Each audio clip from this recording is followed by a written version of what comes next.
मुंबई की तरह ही पटना में भी मरीन ड्राइव का निर्माण किया गया है। यह पटना मरीन ड्राइव शहर के पूर्वी और पश्चिमी छोर को जोड़ेगा, साथ ही यातायात की भीड़ को भी कम करेगा। यह सोचकर बिहार सरकार ने पटना मरीन ड्राइव का निर्माण गंगा नदी के किनारे किया है। 21 किलोमीटर क्षेत्र में फैला हुआ है यह मरीन ड्राइव। पटना में दीदारगंज को दीघा से जोड़ता है।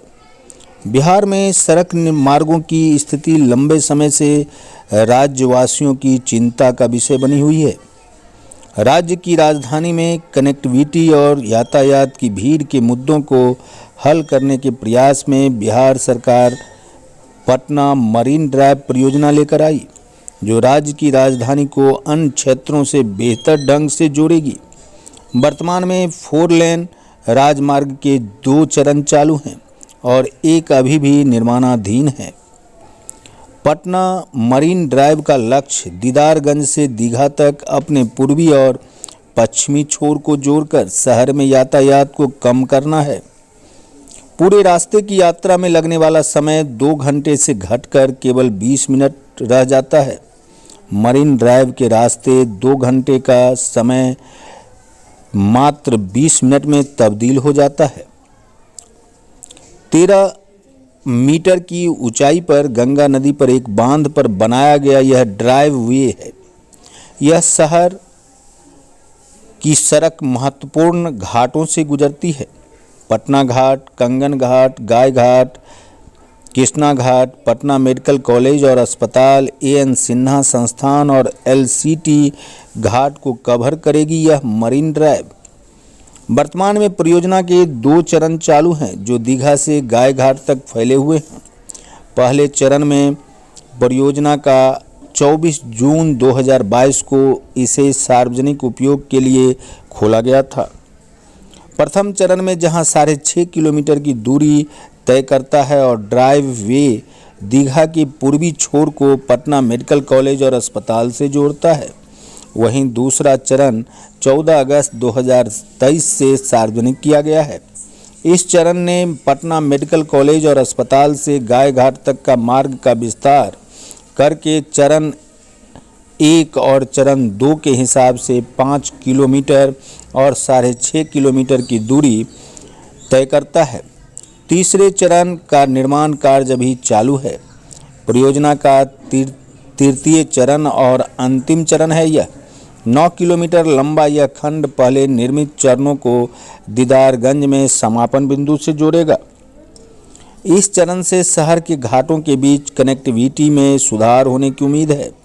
पटना का मरीन ड्राइव केवल तेज और बेहतर विकल्प प्रदान करके शहर की यातायात भीड़ को कम करने का वादा करता है।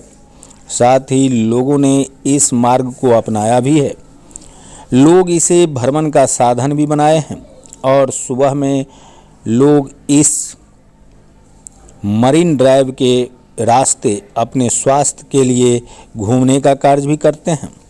इस प्रकार से आप देखेंगे कि असाधारण परियोजना का प्राथमिक उद्देश्य यात्रा को लगने वाले समय को कम करके शहर के भीतर कनेक्टिविटी में सुधार करना है। इससे न केवल वैकल्पिक मार्गों पर यातायात की भीड़ कम होगी, बल्कि 4 लेन संरचना गलियारे पर यातायात की आवाजाही को भी आसान बनाएगी। पटना मरीन ड्राइव के विकास से नदी के किनारे विकासात्मक परियोजनाएं भी शुरू होगी। मौजूदा योजनाओं के मुताबिक गंगा के किनारे का रिवर फ्रंट 20 घाटों तक फैला होगा। इस प्रकार से यह पर्यटन उद्योग एवं पर्यटन स्थल के रूप में भी विकसित हो सकता है। इसको ध्यान में रखकर बिहार सरकार ने पटना मरीन ड्राइव पर अन्य मनोरंजक केंद्रों के भूदृश्य विकास की भी योजना बनाई है। पटना का मरीन ड्राइव जैसा दिखता है, वैसा ही इस क्षेत्र के लोग इस मार्ग से चहलकदमी करते दिखते हैं।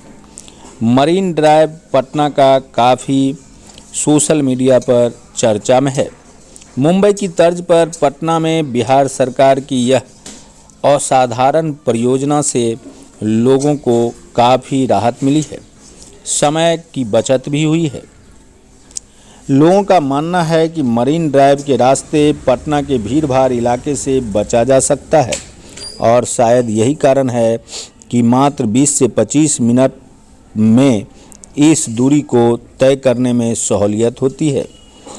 पटना मरीन ड्राइव, जहां अटल पथ, अशोक राजपथ और NH-30 से जोड़ा गया है, वहीं महात्मा गांधी सेतु पटना मरीन ड्राइव से अच्छी तरह से जुड़ा हुआ है और इससे आधे घंटे की दूरी पर स्थित भी है। पहले 2 चरणों को दीदारगंज से जोड़ने वाले पटना मरीन ड्राइव का तीसरा चरण भले ही निर्माणाधीन हो, लेकिन उसके भी जल्द ही चालू होने की उम्मीद की जा रही है। देखते रहिए संजीवनी बिहार और पाते रहिए नई नई जानकारियाँ। हम हैं संजीव कुमार सिंह और आप देख रहे हैं संजीवनी बिहार।